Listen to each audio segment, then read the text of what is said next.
Nós vivimos de um país democrático, sim? Nós não por viva de um país, nós não viva de um país onde tem ditadura.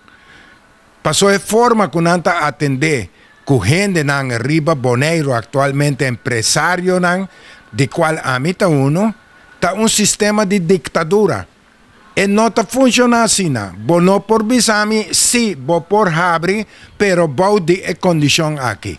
A mim quer como gente civilizada, gente que não está e que a atender sempre que o outro, bota manda chamar-me.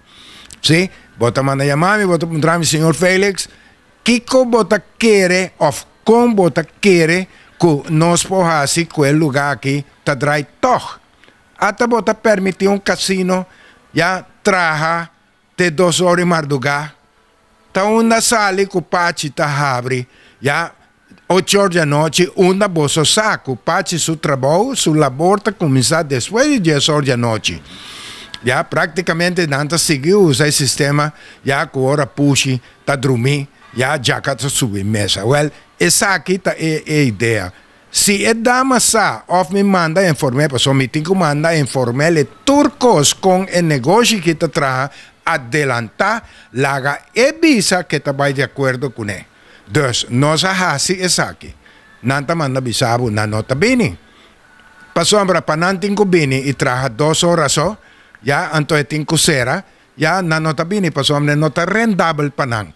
E, aparte de que nota rendable panang, ya, que houve de Patches Place. ¿Está rendable para Patches Place? E não está.